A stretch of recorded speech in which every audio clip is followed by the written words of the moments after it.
આ લેવલ હું કહીશ જીપીએસસી નું પરફેક્ટ લેવલ છે, જસ્ટ પરફેક્ટ લેવલ છે.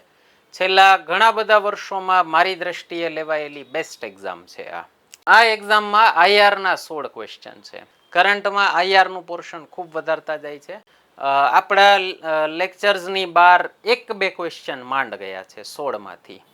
કટ ઓફ ઊંચું જાશે. પેપર ઇઝી હતું. ગોખણિયા છોકરાઓનું કામ નથી અને ગોખણિયા ટીચર્સનું પણ કામ નથી. હું કાયમ કહું છું મારા સ્ટુડન્ટ્સને કે હિસ્ટ્રી અને જોગ્રાફી પણ કરંટમાંથી પૂછાતી હોય. જો તમને પકડતા આવડે તો તમે આરામથી એક્ઝામ ક્રેક કરી શકો. એક તમને એનાલિસિસ આપી દઉં એક્ઝામનું, પછી આગળ વધીએ સોલ્યુશનથી. બહુ મસ્ત ક્વેશ્ચન પૂછ્યા છે આઈઆરના જીપીએસસી. મને મજા આવી ગઈ, કારણ કે હું એ લેવલ ભણાવું છું તો મને બહુ મજા આવી ગઈ કે યાર શું મસ્ત પ્રશ્નો પૂછ્યા છે. નમસ્તે મિત્રો, તમારી જીપીએસસી ક્લાસ 1ની પ્રિલિમ્સ એક્ઝામ લેવાઈ ગઈ છે. કેવો અનુભવ રહ્યો બધાનો કમેન્ટ સેક્શનમાં જાણ કરજો. છેલ્લા 2 વર્ષની જે પેટર્ન થઈ ગઈ હતી, એકદમ અઘરા પ્રશ્નો પૂછાતા હતા, એવું નહોતું આ વખતે. આ પેપર જોઈ અને મને ખૂબ મજા આવી. જીપીએસસીનું પેપર એકચ્યુઅલી આ જ લેવલનું હોવું જોઈએ. તમે વાંચો એમાંથી પ્રશ્ન પણ આવે, પણ તમારે મગજ પણ લગાવવું પડે. તમે ગોખણિયા પદ્ધતિ કરતા હો તો તમે આ એક્ઝામ પાસ ન કરી શકો. એટલું સ્ટાન્ડર્ડ તો જીપીએસસીની બધી જ એક્ઝામ્સનું હોવું જ જોઈએ, એવું હું ચોક્કસપણે માનું છું. એસટીઆઈનું પણ હોવું જોઈએ, ડીવાયએસઓનું પણ એવું લેવલ હોવું જ જોઈએ, અને ક્લાસ 2ની બીજી એક્ઝામ્સ લેવાતી હોય એમાં પણ લેવલ હોવું જોઈએ. પણ જે અતિ અઘરું કરી નાખ્યું હતું છેલ્લા 2 વર્ષોથી કે તમને ખ્યાલ ન આવે ક્વેશ્ચન ક્યાંથી પૂછાય છે, એ પણ વ્યાજબી નથી. એ વિદ્યાર્થીઓ સાથે ખૂબ મોટો અન્યાય થાય. આ લેવલ હું કહીશ જીપીએસસી નું પરફેક્ટ લેવલ છે, જસ્ટ પરફેક્ટ લેવલ છે. છેલ્લા ઘણા બધા વર્ષોમાં મારી દ્રષ્ટિએ લેવાયેલી બેસ્ટ એક્ઝામ છે આ. કટ ઓફ ઊંચું જાશે. પેપર ઇઝી હતું. જે લોકો કન્સેપ્ચ્યુઅલ ક્લેરિટીથી ભણી અને સમજી અને કર્યું છે એ લોકોને વાંધો ન આવે. ગોખણિયા છોકરાઓનું કામ નથી, વર્ષોથી નથી, અને ગોખણિયા ટીચર્સનું પણ કામ નથી. એ તો હું વર્ષોથી કહું છું. તમે કન્સેપ્ચ્યુઅલ ક્લેરિટીથી ભણતા હો, ભણાવતા હો તો જ તમને આ એક્ઝામમાં મજા આવે અને ખરેખર તમારી એક બુદ્ધિમત્તા ચેક કરે એવું પેપર હતું. Pattern question number of questions દરેક સબ્જેક્ટના આવે છે, એમાં ઘણી પેટર્ન ફેરવી છે એ લોકોએ. આજના વિડીયોમાં આપણે ઇન્ટરનેશનલ રિલેશન્સનું સોલ્યુશન કરવાના છીએ છેલ્લી 3 એક્ઝામ્સથી. એસટીઆઈ અને ડીવાયએસઓ અને એટલે આ ત્રીજી એક્ઝામ થઈ ગઈ. તો છેલ્લી 3 એક્ઝામ્સથી જીપીએસસીએ ઇન્ટરનેશનલ રિલેશન્સનું પોર્શન ખૂબ વધારી દીધું છે. એક એક્ઝામમાં 15 ક્વેશ્ચન આવ્યા હતા, એકમાં 12 આવ્યા હતા. એના પણ આપણે વિડીયો સોલ્યુશન મૂકેલા છે. તમારા લોકોનો ખૂબ સારો રિસ્પોન્સ મળ્યો હતો. આને પણ ખૂબ સારો રિસ્પોન્સ મળશે એવી આશા કરું છું હું. આ એક્ઝામમાં આઈઆરના 16 ક્વેશ્ચન છે અને કરંટ મારી દ્રષ્ટિએ એ લોકો હવે યુપીએસસી પેટર્ન ઉપર જતા જાય છે. કરંટમાં આઈઆરનું પોર્શન ખૂબ વધારતા જાય છે. આપણો વિડીયો કોર્સ જે લોકોએ જોયો હોય, અમારે ત્યાં અહીંયા રેગ્યુલર સ્ટુડન્ટ્સ તો ભણે જ છે. આપણા લેક્ચર્સની બહાર એક બે ક્વેશ્ચન માંડ ગયા છે 16 માંથી. ઓકે, અને અમુક તો અમે જસ્ટ હમણાં અપડેટેડ કોર્સ અત્યારે ફરીથી અમે રેકોર્ડ કર્યો, એનો આવી જશે જલ્દી જ. અને આખો કોર્સ આપણો જીપીએસસીનો આખો આવી ગયો છે. અમે એમાંથી અત્યારે આઈઆર ઇકોનોમીના વિડીયોઝ હટાવી અને નવા લેટેસ્ટ આ 2026ના લેટેસ્ટ અપડેટેડ વિડીયોઝ મૂકીએ છીએ બધા. આપણો ઓનલાઈન કોર્સ આખો આવી ગયો છે. તમારે પરચેસ કરવો હોય આ નંબર ઉપર અમને વોટ્સએપ કરજો. જે એપ્લિકેશનમાં ફીસ લખી છે એના કરતાં ડિસ્કાઉન્ટ થઈ જશે. અને એપ્લિકેશનનું નામ છે રઘુશાલાબાઈ જે ટ્યુટોરિયલ્સ. એક તમને એનાલિસિસ આપી દઉં એક્ઝામનું, પછી આગળ વધીએ સોલ્યુશનથી. એ બંધારણના 35 question forever favourite subject છે જીપીએસસીનો. આઈઆરના 16 મેં તમને કીધું એમ. મેથ્સ રીઝનિંગના 24 ક્વેશ્ચન છે. મેથ્સ રીઝનિંગ ખૂબ જ સહેલું હતું, તમે આરામથી કરી શકો. અને આપણી વૈદિક મેથ્સની પદ્ધતિથી કરશો તો તમને આમ તમારા 26 ક્વેશ્ચન એમ 13 મિનિટમાં થઈ શકે. તો તમે બીજા ક્વેશ્ચન્સ માટે પણ તમને સમય વધે. હું તમને આ વિડીયોમાં બતાવીશ વૈદિક મેથ્સથી તમારી કેલ્ક્યુલેશન સ્પીડ કેટલી વધી શકે એનો એક નમૂનો બતાવીશ. ઇકોનોમિક્સના 25 ક્વેશ્ચન છે, બાકી બધા સબ્જેક્ટના 100 માર્ક્સ છે. એટલે આ 4 વિષયના જ 100 માર્ક્સ થઈ ગયા. બંધારણ 35, ઇકોનોમિક્સ 25, એટલે એ થયા 60, આઈઆર 16 અને મેથ્સ 24, એ બંને થયા 40. તો ખૂબ સારું વેટેજ આ 4 સબ્જેક્ટ્સનું થઈ ગયું છે. કલ્ચરનું વેટેજ ખૂબ ઘટી ગયું, જે મોટાભાગના વિદ્યાર્થીની સરદર્દી હતી કે કલ્ચરના પ્રશ્નો ક્યાંથી પૂછાય છે, પકડાતા નહોતા. મને ખરેખર આશ્ચર્ય થતો હતો આટલા બધા પ્રશ્નો કલ્ચરમાંથી શું કામ પૂછે છે. સારું કર્યું, ગુડ રિડન્સ કે ઓછું કરી નાખ્યું એનું. હિસ્ટ્રી કલ્ચર બે મિક્સ કરી નાખ્યું છે, કમ્બાઈન કરી નાખ્યું છે. સાયન્સ જે છેલ્લા 2 વર્ષથી પૂછતા હતા જનરલ સાયન્સના, જે ખૂબ અઘરા પ્રશ્નો હતા, લેવલ સારું હતું પણ મીન્સ લોજિકલ પ્રશ્નો ખૂબ સારા હતા પણ બહુ અઘરા પ્રશ્નો હતા. પેલા જી વાળા લોકો આપી શકે એવા પ્રશ્નો હતા, સામાન્ય કોમર્સ આર્ટ્સ વાળા સ્ટુડન્ટ્સ નો આપી શકે. તો એમાં થોડોક અન્યાય થતો હતો આર્ટ્સ કોમર્સના સ્ટુડન્ટ્સને, એ આ વખતે નથી થયો. સાયન્સ એન્ડ ટેકમાં જે ટેક પોર્શન હોય યુપીએસસી જે વધારે પૂછે છે એ પ્રશ્નો આ વખતે વધારે આવી ગયા પાછા. અને જોગ્રાફી ખૂબ સરસ હતું, કરંટ બેઝડ હતું. અલનીનો ને વેસ્ટર્ન ડિસ્ટર્બન્સ ને એવા બધા પ્રશ્નો પૂછી લીધા હતા જે કરંટમાં ચાલે છે. હું કાયમ કહું છું મારા સ્ટુડન્ટ્સને કે હિસ્ટ્રી અને જોગ્રાફી પણ કરંટમાંથી પૂછાતી હોય. જો તમને પકડતા આવડે તો તમે આરામથી એક્ઝામ ક્રેક કરી શકો. તો જોગ્રાફી પણ સરસ હતું, ભેજું લગાવી અને ક્વેશ્ચન આપી શકો. અને મને તમારા રાજ સરે કીધું કે આપણા લેક્ચર્સમાંથી બહુ ઓછા ક્વેશ્ચન બહાર ગયા છે. આવતીકાલે એક તમને ડિટેલ્ડ એનાલિસિસનો એક વિડીયો અલગથી મૂકી દઈશ. આજના લેક્ચરમાં આજનો જે મારે મેઇન હેતુ આઈઆરનું સોલ્યુશન છે એટલે એમાં હું વધારે સમય નથી કાઢતો. કટ ઓફ 110 ઉપર આરામથી, કારણ કે કોઈ પેપર સહેલું છે. ઓકે, અઘરું નથી. જે લોકો મહેનત કરીને ભણે છે એ લોકો આરામથી લઈ શકે, 110 ઉપર ક્રેક કરી શકે આરામથી. 120 જાય તો પણ મને નવાઈ નહીં થાય, પણ 100 ઉપર તો ડેફિનેટલી 100 થી 120 ગણી શકો તમે. એટલે 105 થી નીચે જાય એવું મને નથી લાગતું. બરાબર, 105 110 કદાચ 120 ટચ કરી શકે. બરાબર, તો પેપર સહેલું હતું, અઘરું નહોતું. તો હું આગળ વધું. આજના લેક્ચરમાં આપણે આઈઆરનું ઇન્ટરનેશનલ રિલેશન્સના જે 16 પ્રશ્નો પૂછ્યા છે એનું સોલ્યુશન કરવાના છીએ. પહેલો ક્વેશ્ચન મારી પાસે ડી સિરીઝનું પેપર છે અને પહેલો 30મો ક્વેશ્ચન છે આઈઆરનો. તો એમાં પેલું કીધું છે સાઉથ સાઉથ જે ટ્રેડ ચાલે છે, દક્ષિણ દક્ષિણ વેપાર ચાલે છે. અમારે હમણાં જ બહુ ડિટેલમાં ડિસ્કસ થયું. આપણે એક G20ની મિટિંગ થઈ હતી 2023માં, એનો વિડીયો આપણે મૂક્યો હતો, લાઈવ મૂક્યો હતો. એક અમે પ્રયાસ કર્યો હતો, જલ્દી લાઈવ લેક્ચર શરૂ કરશું ફરીથી. તો એમાં એ વાત થઈ હતી કે south south cooperation, global south એટલે શું, જે આપણે મોદીજીનું લક્ષ્ય છે ગ્લોબલ સાઉથના લીડર ભારતને બનાવવાનું. જે દુનિયાના વિકાસશીલ દેશો છે એ બધા પોતપોતાના કોન્ટિનેન્ટના સાઉથમાં છે, તો એને ગ્લોબલ સાઉથ કહેવાય છે. તો છેલ્લા 2 દાયકામાં ઉત્તર દક્ષિણ વેપારની સરખામણીમાં, એટલે ડેવલપ્ડ કન્ટ્રી અને ડેવલપિંગ કન્ટ્રીના વેપારની સરખામણીમાં દક્ષિણ દક્ષિણ વેપાર એટલે કે વિકાસશીલ ડેવલપિંગ દેશો વચ્ચેનો વેપારના કદમાં નોંધપાત્ર રીતે વધુ ઝડપી દરે વિસ્તરણ થયું છે. યસ, ડેવલપિંગ કન્ટ્રીઝ બહુ ફાસ્ટર ડેવલપમેન્ટ કરે છે, એનો ડેવલપમેન્ટની સ્પીડ વધારે છે, એટલે વિકાસશીલ દેશો વચ્ચે વેપારનું પ્રમાણ ખૂબ વધ્યું છે. બીજું કીધું છે ઉભરતી અર્થવ્યવસ્થાઓ એટલે કે ડેવલપિંગ ઇકોનોમી વચ્ચે પ્રાદેશિક વ્યાપારી જૂથોનો પ્રસાર, જેમ કે એક આસિયાન દેશો વચ્ચે થયો 2020માં આરસીઈપી કરીને, તેમના ઝડપી ઔદ્યોગિકરણ અને મધ્યમ વર્ગના ગ્રાહક આધારની વૃદ્ધિ સાથે મળીને બ્રેકઅપ કરીને વાંચવું, તેમના નિકાસ સ્થળોને પરંપરાગત વિકસિત બજારોથી દૂર વૈવિધ્યકૃત કર્યા છે. શું કહે છે, જે રિજનલ ટ્રેડ ગ્રુપ્સ બન્યા ડેવલપિંગ કન્ટ્રીઝના, એમણે એ લોકોને, આ કન્ટ્રીઝને, એને નિકાસ સ્થળોને એટલે કે એક્સપોર્ટ ડેસ્ટિનેશનને, જે પહેલા શું હતું એક્સપોર્ટ કરવાનું એટલે વિકસિત બજારોમાં જ કરવાનું, પરંપરાગત એટલે પહેલા શું હતું વિકસિત બજારોમાં ડેવલપ્ડ કન્ટ્રીઝમાં જ એક્સપોર્ટ કરવાનું. એની જગ્યાએ હવે ડેવલપ્ડ કન્ટ્રીઝને શું લાલચ હોય કે ભારત જેવા, ચાઇના જેવા ડેવલપિંગ કન્ટ્રીમાં અમે એક્સપોર્ટ કરીએ. ઇન્ડોનેશિયા છે, બાંગ્લાદેશ છે, જ્યાં વસ્તી વધારે છે અને જ્યાં લોકો પાસે પર કેપિટા ઇન્કમ હવે વધવા માંડી છે. ઇન્ડોનેશિયા ખાસ કરીને, બ્રાઝિલ, ઇન્ડિયા. ઓકે, તો એનાથી દૂર વૈવિધ્યકૃત કર્યા એટલે ડાયવર્સિટી આપી છે. અને શેના કારણે, ઝડપી ઔદ્યોગિકરણ, ફાસ્ટર જે કમર્શિયલાઇઝેશન થાય છે આ લોકોનું, ઇન્ડસ્ટ્રીયલાઇઝેશન થાય છે, અને મધ્યમ વર્ગના ગ્રાહક આધારની વૃદ્ધિ.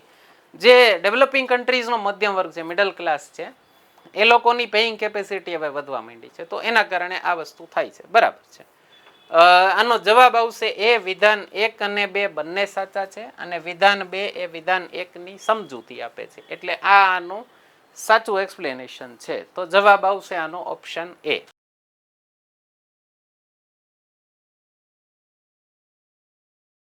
એના પછીનો પ્રશ્ન છે 42મો રશિયા યુક્રેન યુદ્ધ ઉપર. આપણે રશિયા યુક્રેન યુદ્ધ ઉપર એક વિડીયો મૂકેલો શરૂ થયું યુદ્ધ ત્યારે, અને ક્લાસમાં અમે એની ચર્ચા કરતા હોય છે. શું કામ થયું છે યુદ્ધ, એના વિશે શું છે વિધાનો, એ બધું કીધું છે. પહેલું કીધું છે યુક્રેનના રાષ્ટ્રપતિ ઝેલેન્સ્કી અને રશિયાના રાષ્ટ્રપતિ પુતિન વચ્ચેનો અણબનાવ યુદ્ધનું મુખ્ય કારણ બન્યો. નહીં, અણબનાવ પાર્શિયલ કારણ કહી શકો. મેઇન કારણ એ હતું, આપણે એ વિડીયોમાં ચર્ચા થયેલી છે યુક્રેન રશિયાવાળામાં, કે અમેરિકા નેટોને રશિયાની નજીક લઈ જતું હતું. તો યુક્રેન યુએસએસઆરનું સૌથી મોટું સભ્ય દેશ હતું. એક વિડીયો જોઈ લેશો તમને થોડુંક વધુ આઈડિયા આવશે હું શું કહેવા માંગુ છું એનો. તો રશિયાએ કીધું કે નહીં, મારા આંગણે નો, મારા ફળિયામાં નો આવતા. ઓકે, એટલે નેટોનો વિસ્તાર મારા પાડોશી સુધી ન કરતા. અને પેલા યુક્રેનના એક નવા રાષ્ટ્રપતિ બન્યા ઝેલેન્સ્કી, કોમેડિયન હતા, અને એક સિરિયલમાં એણે સારો રોલ કર્યો રાષ્ટ્રપતિનો. જનતાએ કીધું આને પ્રેસિડેન્ટ બનાવી દઈ. તો ગાંડા કાઢ્યા એણે ભાઈએ, અને એણે કીધું કે બનીશ ગમે એમ નાટોનો મેમ્બર, અને બાઇડેને પંપ માર્યો અને યુદ્ધ થઈ ગયું. પુટિને યુદ્ધ કરી દીધું. તો બંનેનો અણબનાવ ન કહી શકો, નેટોનો વિસ્તાર એનું મેઇન કારણ હતું. ઓકે, આ પાર્શિયલી સાચું છે, પૂરું સાચું નથી. યુક્રેન રશિયાની ઉત્તરે આવેલું છે? નહીં, પૂર્વમાં આવેલું છે, સોરી પશ્ચિમમાં આવેલું છે. અને યુદ્ધમાં યુક્રેનને નાટોનો સહકાર મળી રહ્યો છે કહી શકો. સહકાર મળી રહ્યો છે એટલે ડાયરેક્ટલી ઇન્વોલ્વ નથી, પણ શસ્ત્રો આપે છે.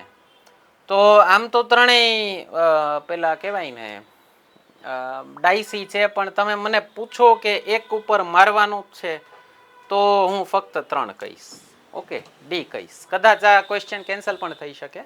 અને મેં અગાઉ પણ કીધું છે જીપીએસસી યુપીએસસી એ એમસીક્યુમાં ઓપિનિયન બેઝડ ક્વેશ્ચન ન પૂછવા જોઈએ. આ ઓપિનિયન છે કે યુદ્ધનું કારણ તો એ સબ્જેક્ટિવ હોય સાહેબ. ઓબ્જેક્ટિવ તમે ન કહી શકો કે આ જ કારણે થયું હતું.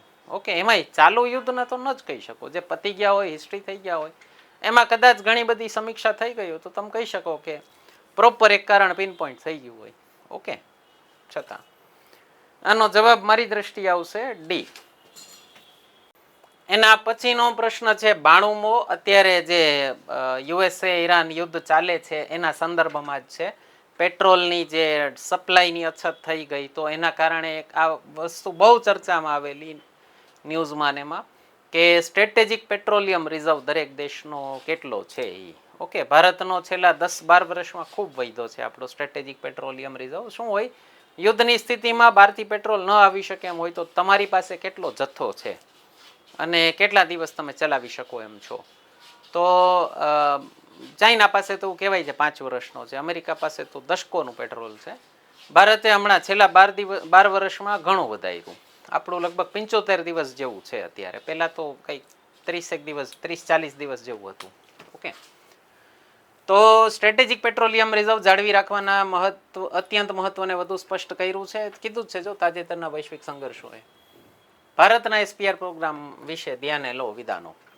શું કીધું છે? એસપીઆર પ્રોગ્રામના પ્રથમ તબક્કા હેઠળ મધ્ય પૂર્વથી આવતા પરિવહન સમયને ઘટાડવા માટે કાચા તેલના સંગ્રહ માટે સંપૂર્ણપણે ભારતના પશ્ચિમ કિનારે જ ભૂગર્ભ ખડક ગુફાઓની સ્થાપના કરવામાં આવી. એટલે એવું કહે છે કે સ્ટ્રેટેજિક પેટ્રોલિયમ રિઝર્વ છે ને એ ફક્ત ભારતના પશ્ચિમી કિનારે જ કર્યું છે એવું નથી, પૂર્વી કિનારે પણ છે. વિશાખાપટ્ટનમમાં છે આંધ્રપ્રદેશનું. અને બીજું કીધું છે Indian strategic petroleum reserve limited, એ ભારત સરકારનું એક સ્પેશિયલ પર્પઝ વેહિકલ છે. તો યસ, આ સાચું છે. ફક્ત 2 સાચું આવશે. આનો જવાબ બી છે. અને રાજકોટમાં પણ છે હો એક ભંડોળ. ઓકે, એના પછી છે 105 ઓપેક. હમણાં જ યુએઈ ઓપેકમાંથી નીકળી ગયું. બહુ મસ્ત ક્વેશ્ચન પૂછ્યા છે આઈઆરના જીપીએસસીએ. મને મજા આવી ગઈ, કારણ કે હું એ લેવલ ભણાવું છું તો મને બહુ મજા આવી ગઈ કે યાર શું મસ્ત પ્રશ્નો પૂછ્યા છે. ઓપેકમાંથી હમણાં યુએઈ બહાર નીકળી ગયું અને એના વિશે પૂછ્યું છે. ઓપેક એક સમૂહ છે જે petroleum exporting countries, organisation of petroleum exporting countries એવું એનું ફૂલ ફોર્મ થાય છે. તો કીધું છે મુખ્યત્વે પ્રોડક્શન ટાર્ગેટને બદલે, ઉત્પાદન લક્ષ્યાંકોને બદલે નિકાસ કોટા દ્વારા વૈશ્વિક તેલ બજારોને પ્રભાવિત કરે છે. નહીં, એ લોકો ઓલવેઝ આઉટપુટ ઉપર જ કંટ્રોલ રાખે. આઉટપુટ એટલે પ્રોડક્શન ઉપર જ કંટ્રોલ રાખે. આમ આટલું જ બનાવશું. ઓકે, આ ખોટું છે પેલું. બીજું, યુએઈ ઓપેકમાંથી ખસી જનાર પ્રથમ દેશ હતો નહીં. યુએઈ પહેલા 2019માં હમણાં કતર ગયું હતું, એની પહેલા ગબોન ગયું હતું 95માં અને ઇક્વેડોર ગયું હતું 92માં.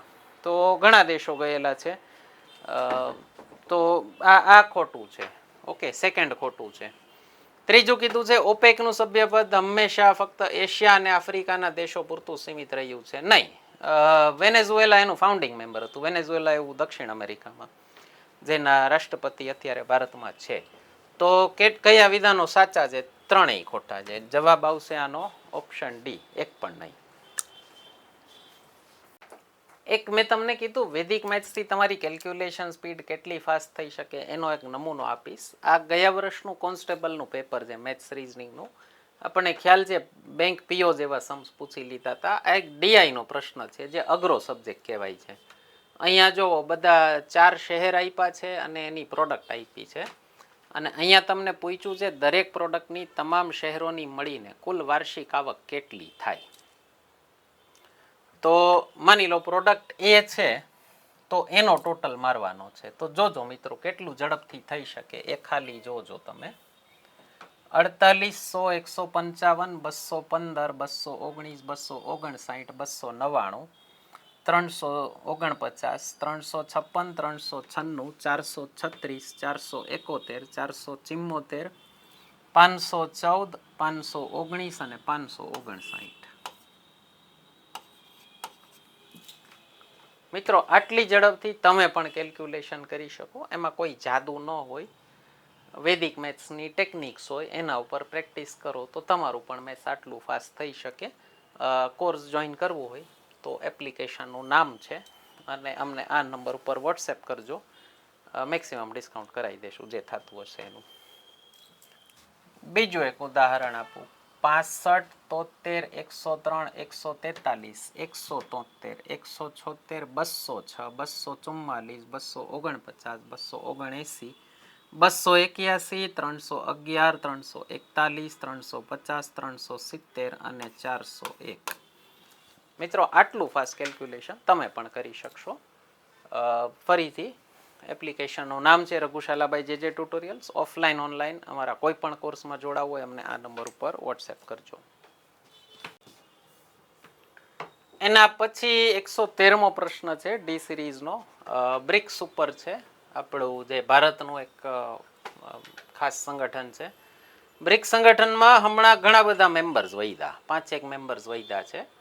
તો એનાથી ભૌગોલિક રાજકીય પરિવર્તન આવ્યું છે. એમાંથી કયું વિધાન આ વિસ્તરણના પરિણામે થયેલ સૌથી મહત્વપૂર્ણ વ્યૂહાત્મક મેક્રો ઇકોનોમિક પરિવર્તનને શ્રેષ્ઠ રીતે સમજાવે છે? થોડુંક છે ને આ લોકો ગુજરાતી ટ્રાન્સલેટ કરવામાં વધારે અઘરું કરી નાખે છે. એની શું કીધું છે? બ્રિક્સનું વિસ્તરણ થયું, મેમ્બરશિપ વધી, તો એનાથી આ સંગઠનને નાટોના સંતુલન તરીકે કાર્ય કરતા ઔપચારિક લશ્કરી સંગઠનમાં રૂપાંતરિત કર્યું. નહીં, બ્રિક્સ લશ્કરી સંગઠન નથી, નાટો મિલિટરી ઓર્ગેનાઇઝેશન છે. નાટોનો એક આર્ટિકલ 5 છે, attack on one shall be considered attack on all. નાટોના એક પણ સભ્ય દેશ ઉપર આક્રમણ કરો તો બાકી બધા દેશો મળીને તમારા ઉપર આક્રમણ કરે. એવું આમાં બ્રિક્સમાં કાંઈ નથી. ચાઇના ભારત તારે એવી સંધિ તો ન જ કરે, કારણ કે ચાઇનાને તો ભારત ઉપર અટેક કરવો હોય. તેણે આ સંગઠનને વૈશ્વિક ઔદ્યોગિક સપ્લાય ચેઇન પર સીધા નિયંત્રણ સાથે વિશ્વનો સૌથી મોટો ઉત્પાદન બ્લોક બનાવ્યો. બ્રિક્સનું ઉત્પાદન સૌથી વધુ છે દુનિયામાં, એમાં ના નહીં, પણ વૈશ્વિક ઔદ્યોગિક સપ્લાય ચેઇન એટલે ઇન્ડસ્ટ્રીયલ સપ્લાય ચેઇન ઉપર નિયંત્રણ નથી આપ્યું એવું કોઈ. ઓકે, એટલે આ સેકન્ડ પણ ખોટું છે. થર્ડ કીધું છે મધ્ય પૂર્વના મુખ્ય પેટ્રોલિયમ નિકાસ કરતા દેશોનો સમાવેશ કર્યો. યસ, યુએઈ ને સાઉદી અરેબિયા ને બધાનો સમાવેશ થયો છે. તો વૈશ્વિક ઉર્જા બજારો પર સંગઠનોનો પ્રભાવ નોંધપાત્ર રીતે વધાર્યો છે. યસ, સંગઠનનો પ્રભાવ વધાર્યો છે. હવે સમજો પ્રભાવ વધ્યો કેને કહેવાય, તમે ચોપડે નો મીન્સ ચોપડે કયો, તમે પ્રેક્ટિકલી તમે બતાવી ન શકો કેને પ્રભાવ વધ્યો કહેવાય. ઓકે, એટલે તમે કહી શકો પ્રભાવ વધાર્યો છે. ચોથી વસ્તુ શું કીધું છે, તેણે સભ્ય દેશો વચ્ચેના તમામ વેપાર માટે એક ફરજિયાત સામાન્ય ડિજિટલ ચલણ બનાવ્યું જેણે યુએસ ડોલરનું સ્થાન લીધું નહીં. બ્રિક્સનો લક્ષ્ય છે ડોલરની જગ્યાએ પોતાની એક ચલણ કરન્સી બનાવવાનું, હજી એ બની નથી. અને ડોનાલ્ડ ટ્રમ્પે ધમકી પણ આપી છે બ્રિક્સ દેશોને કે જો તમે ડી-ડોલરાઇઝેશનનું કામ કરશો તો બધા ઉપર 100% ટેરિફ લગાવી દઈશ. વેપાર કોની સાથે કરશે રામ જાણે.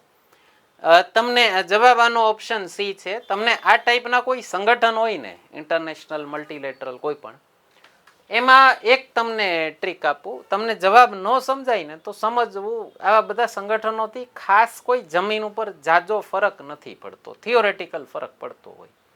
તો જેમાં ઓછું તમને પેલું લાગે ને કે ઓ જમીન ઉપર આવું થઈ ગયું, તો એ જવાબ હોવાનો ચાન્સ ઓછો હોય.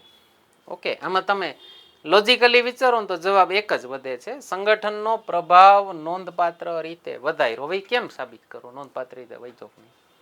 તો આવું બધું થતું હોય મોસ્ટલી આ બધા સંગઠનોમાં. ઓકે, ધીમે ધીમે કરતા લાંબી પ્રોસેસ હોય ઇન્ટરનેશનલ રિલેશન્સની. અમે લેક્ચરમાં ડિટેલમાં ડિસ્કસ કરીએ છીએ. નેક્સ્ટ છે 127. SCO શાંઘાઈ કોઓપરેશન ઓર્ગેનાઇઝેશન ઉપર છે. ચાઇનાનું બનાવેલું એક સંગઠન છે. ભારત SCO નું પૂર્ણ સભ્ય છે. યસ, ભારત પાકિસ્તાન બંને એક સાથે બન્યા હતા. અને બીજું કીધું છે એનું કારણ છે, વિધાન દીધું છે એસર્શન, એનું રીઝનિંગ દીધું છે, કારણ છે SCO યુરેશિયામાં પ્રાદેશિક સુરક્ષા અને આર્થિક સહયોગ પર ધ્યાન કેન્દ્રિત કરે છે. યસ, SCOમાં દર વખતે કાઉન્ટર ટેરરિઝમ ને કાઉન્ટર સેપરેટિઝમ ને એ બધા લક્ષ્યો હોય છે. ઓકે, એટલે પ્રાદેશિક સુરક્ષા આર્થિક સહયોગ ઉપર ધ્યાન કેન્દ્રિત કરે છે. યસ, તો આનો જવાબ આવશે ઓપ્શન હા.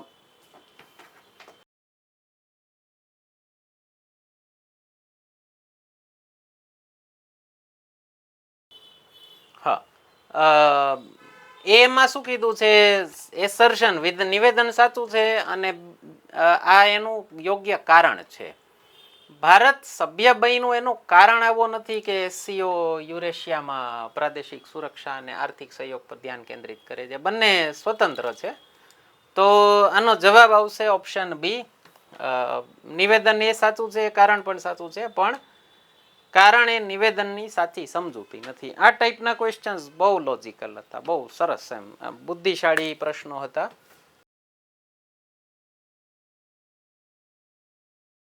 એના પછી 171 યુએનએસસી, અમે જેનાથી IR શરૂ કરીએ ક્લાસમાં, પેલું વર્લ્ડ વોર 1, 2 અને પછી સીધું યુએનએસસી જ આવતું હોય, યુનાઇટેડ નેશન્સ જ આવતું હોય.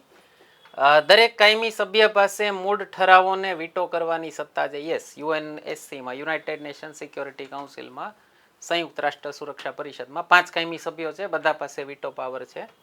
બીજું કીધું છે સુરક્ષા પરિષદમાં પ્રક્રિયાગત બાબતો કાયમી સભ્યો દ્વારા વીટોને આધીન છે. પ્રક્રિયાગત બાબતો એટલે પ્રોસિજરલ મેટર્સ. પ્રોસિજરલ મેટર ઉપર વીટો ન હોય. કોઈ ઠરાવ આવ્યો હોય ને, આંતરરાષ્ટ્રીય ઠરાવ કોઈ દેશની વિરુદ્ધ, તો એમાં વીટો પાવર હોય. પ્રોસિજર એટલે શું, સિક્યોરિટી કાઉન્સિલનું કામ કેમ કરવું, એમાં વીટો પાવર ન હોય, તો કામ થાય જ નહીં. ત્રીજું છે ઠરાવને અપનાવવા માટે ઓછામાં ઓછા 9 હકારાત્મક મતોની જરૂર પડે છે. યસ, બરાબર છે. અને બિનકાયમી સભ્યો 2 વર્ષના કાર્યકાળ માટે ચૂંટાય છે, તાત્કાલિક ફરીથી ચૂંટણી માટે પાત્ર નથી. યસ, આ પણ બરાબર છે. અમારે હમણાં લેક્ચર્સમાં વાત થઈ હતી, આ 3 ઉપર ચર્ચા થઈ હતી, એક ચોથું કહેવાનું રહી ગયું હતું.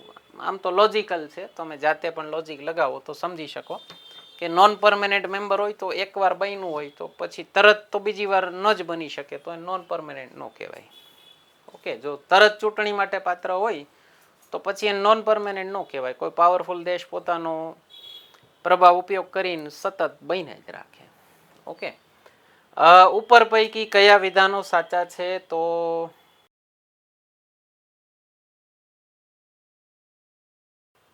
1, 3 અને 4.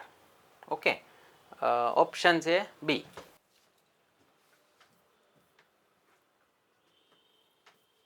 એના પછીનો ક્વેશ્ચન છે 139 બ્રિક્સ ઉપર ફરીથી ઉભરતી અર્થવ્યવસ્થાઓ વચ્ચે સહયોગને પ્રોત્સાહન આપવા માટે બ્રિક્સની રચના કરવામાં આવી હતી. અમારે હમણાં જ ચર્ચા થઈ એના ઉપર. જ્યારે બન્યું બ્રિક્સ ત્યારે બધી ફાસ્ટેસ્ટ ડેવલપિંગ ઇકોનોમીઝ હતી. તેમાં સ્થાપક સભ્યો તરીકે Brazil, Russia, India, China, South આફ્રિકાનો સમાવેશ થાય છે. નહીં, સ્થાપક સભ્યોમાં આ 4 જ હતા: Brazil, Russia, India, China. South Africa 1 વર્ષ પછી જોડાયું હતું. જ્યારે ગ્રુપ બન્યું ત્યારે બ્રિક હતું, એસ પછી જોડાયું હતું. તો આનો જવાબ આવશે સી. નિવેદન એ સાચું છે પણ કારણ ખોટું છે. ઓકે, 139 નો જવાબ આવશે સી. એના પછી 143 છે. ડોનાલ્ડ ટ્રમ્પે હમણાં એક બનાવ્યું બોર્ડ ઓફ પીસ. ગાઝા સંઘર્ષના સંદર્ભમાં તાજેતરમાં સ્થાપિત board of piece. Okay, Israel Gaza વચ્ચે યુદ્ધ ચાલે છે, જે ઇઝરાયલ અને પેલેસ્ટાઇન વચ્ચેનો શું વિવાદ છે આખો એક એક્સપ્લેન કર્યો છે. 1.5 કલાકનો લેક્ચર છે, જોજો તમે. મારા વન ઓફ ધ બેસ્ટ લેક્ચર્સમાં છે અને ખૂબ રિસર્ચ કરીને બનાવ્યો તો. લોકડાઉન ટાઈમે થયું હતું એ, તો 15 દિવસ જેવું રિસર્ચ કર્યું હતું પહેલાં તો એના ઉપર, અને પછી એ લેક્ચર બનાવ્યો હતો. ખાસથી બધાને રેકમેન્ડ કરીશ, જોજો એક વખત. અહીંયા લિંક ડિસ્ક્રિપ્શનમાં પડી હશે. આ લેક્ચર પૂરો થાય પછી અહીંયા પણ એનું આવી જશે ક્યાંક. ઓકે, બોર્ડ ઓફ પીસ એ સંયુક્ત રાષ્ટ્રના સેક્રેટરી જનરલના અધ્યક્ષપદ હેઠળની એક વિશિષ્ટ આંતરરાષ્ટ્રીય સંસ્થા છે. નહીં, એના અધ્યક્ષ ડોનાલ્ડ ટ્રમ્પ જ છે અને આજીવન જ છે. અમેરિકાના રાષ્ટ્રપતિ નહીં હોય પછી એ જ હશે, એવી જોગવાઈ છે. ભારતે વોશિંગ્ટન ડીસી ખાતે યોજાયેલી બોર્ડ ઓફ પીસની ઉદ્ઘાટન બેઠકમાં નિરીક્ષક તરીકે હાજરી. નહીં, પાકિસ્તાન ગયું હતું, ભારત નહોતું ગયું. તો બંને ખોટા છે. જવાબ આવશે ઓપ્શન ડી.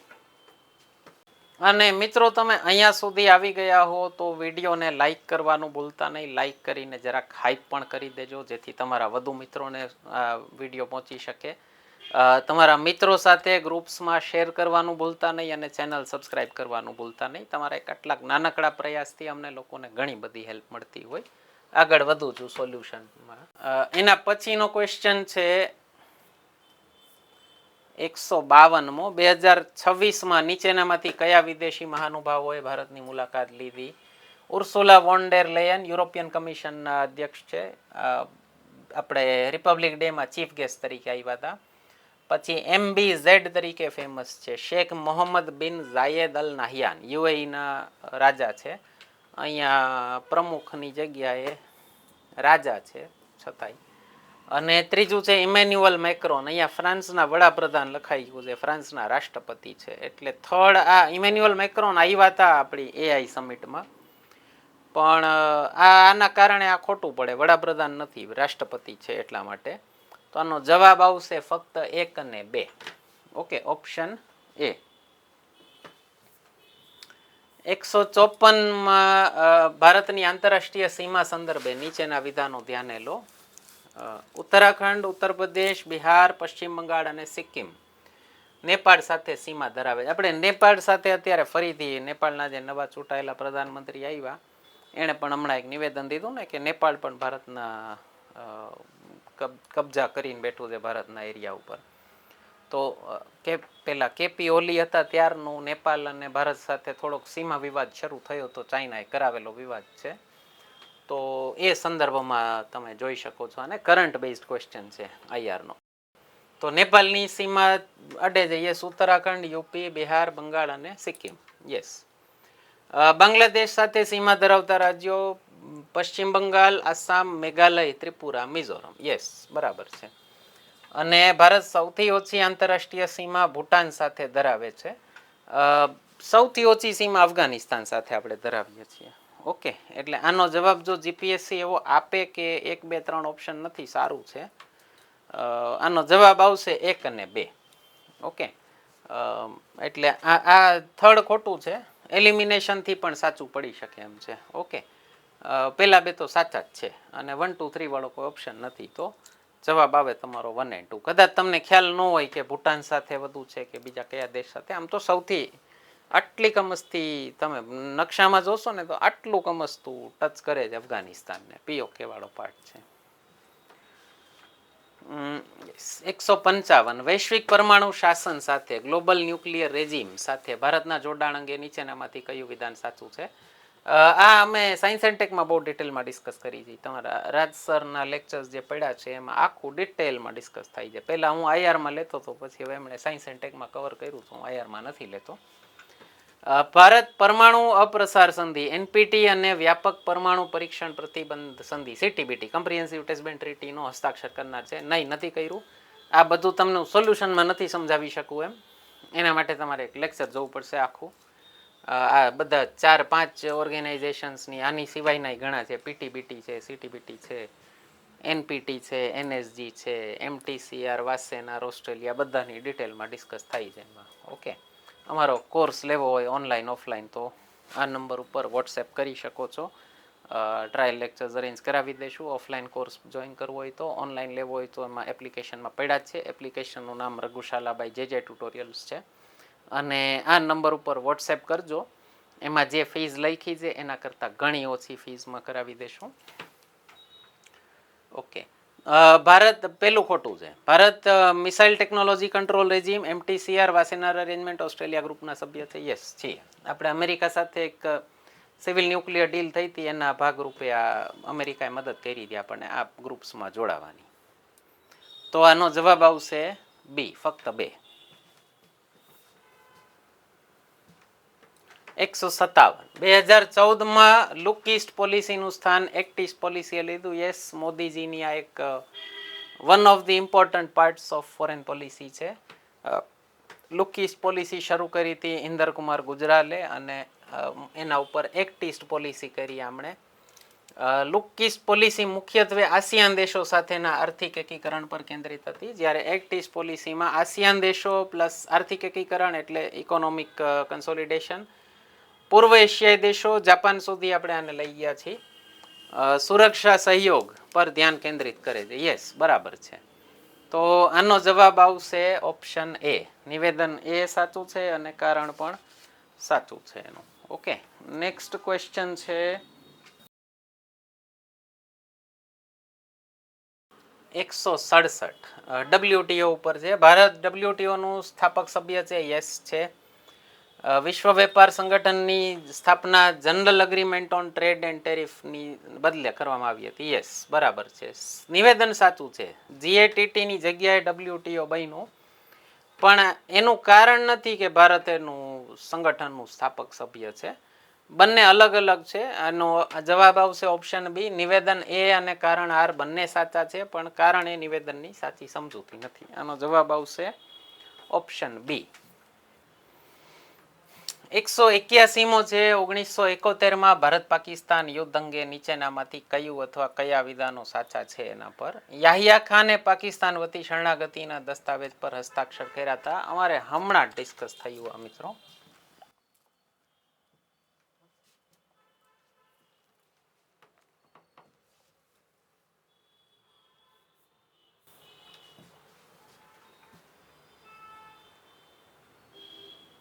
આ મારો આઈઆરનો કરિક્યુલમ છે.